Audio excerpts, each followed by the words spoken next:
The walls of Niaux are cold, indifferent, and silent. But when people entered the void to survive, they also made art. Our humanity and our need for expression was a revolt against time, nature, and oblivion. Before the pyramids, before the wheel, before myth itself, there was a red and black on grey stone. A message sent forward through time. We don't know what it means, but we can see and feel the need to create and the longing to leave something behind. The cave Niaux is on the side of the hill. It's a part of a system of 3 caves old as time, 14 kilometers long. Cold, dark, mysterious. Black outlines of bison, horses, and ibex. They were prayers, stories, warnings maybe, instructions painted 70,000 years ago. The Magdalenian people left their mark. The cave was discovered in 1864. In 1869, the archaeologists mapped parts of the cave. In 1925, a new gallery was discovered.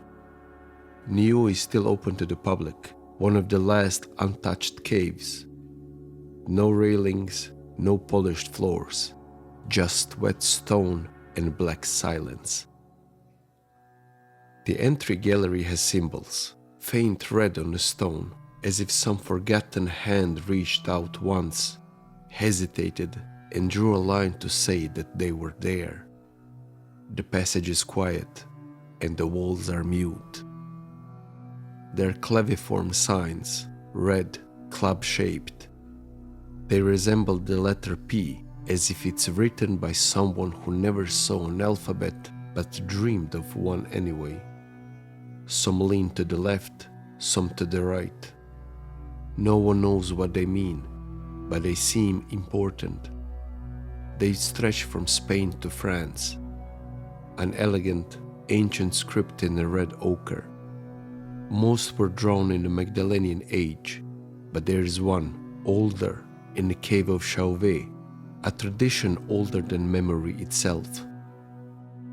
The passage narrows, but once someone made it wider to let others through. There are graffitis too, made by idiots. 4 long black lines, vertical as towers. Dots again, red and black, some scattered, some in neat rows. Short horizontal lines mark the wall. The stone is rough near the floor, a residue of time and water.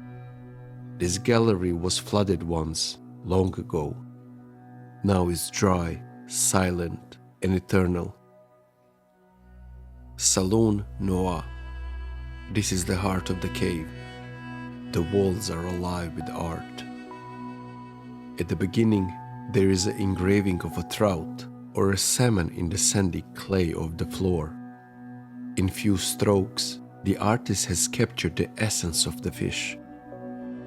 2 bison, a heavy female, a hulking male, one lifelike, one like a child's dream. Above the right one, a red pea-shaped claviform, ancient, defiant. More bison, a tail, a leg, a backline hitting at the bristle hump. One bison almost whole, head and shoulders full of power, thick neck, heavy head, faded but proud, its line still there, almost disappearing into the stone. There's a panel with the scene tangled with life, 2 bison with thick beards, 4 horses, awkwardly drawn one over another as a ghost who wouldn't wait his turn, and a stag. The stag is 100 centimeters of grace, from hooves to antler tip. It should be noted that both bison have been drawn with the quite dark regions seen on the paintings of rhinoceros at Chauvet. Another complex panel, bison, horses, and an ibex. These bison are different, fat, furious creatures, massive, with tiny legs. One looks back at you with a human face, like some cave joke that outlived its audience. Notice the nose, the ear, the eyebrow, the lips, the chin. Even the beard is that of a human male. It looks like a Japanese manga drawing. Another with human-like eyes. A bison, arrows pointing at its ribs, like someone wanted to mark the kill spots or maybe just draw attention. But then it turns brutal again. A bison draw like menace. This ibex is one of the most beautifully drawn of all the animals on the walls of Niaux, in my opinion. The anatomy is perfect, the pattern cold, the well-drawn head and ears, and the superb horns are a joy to my eyes. A single engraving, we don't know its meaning. Some images are vivid, a horse head delicately shaded with hatching to suggest a coat pattern. There are more animals, almost random, horses, bison, all faded, but enough to know they have run once. A pair of bison, one upside down, a deer that exists only as antlers circling a natural hole in the wall. There's another panel with bison, an isolated bison head, a deer on the top, and what might be the ibex with the spears sticking out from it, alive, wounded, but still standing. This well-drawn bison has an eyebrow, an eye, as well as the nose and the beard. 2 arrows are drawn on the bison, with an isolated bison head facing it. There are 2 claviform symbols, or a code we have forgotten how to read. On another wall, signs everywhere. A mess of lines, like the artist wasn't sure what he wanted to explain. The Salon Noir chambers reveals an extraordinary gallery of Magdalenian cave paintings, executed with black pigments on the bare limestone walls. Niaux was a ceremonial or symbolic space. The people likely lived across the valley in the Grotte de la Vache, returning to Niaux to record visions, rituals, or knowledge. Galerie des Marbres is modest and quiet. There, in the dark, animal floats, thin-bodied with a thick neck. Nearby, a symbol. It feels accidental, overwritten, like a code or a confession whispered across centuries. A horse, elegant, its presence feels uncertain. And there are these idiots who wanted to put their names next to it. Galerie Profonde has a lone cone-shaped stalagmite. It rises from the floor like a monument to time, silent and unchanging. I find it pleasing for the eye. This is an art form from the Mother Nature. In 1949, they found the footprints, over 500 of them, pressed in the cave's muddy floor. Most belong to children. Some lead nowhere. Others return, retracing their own hesitant steps.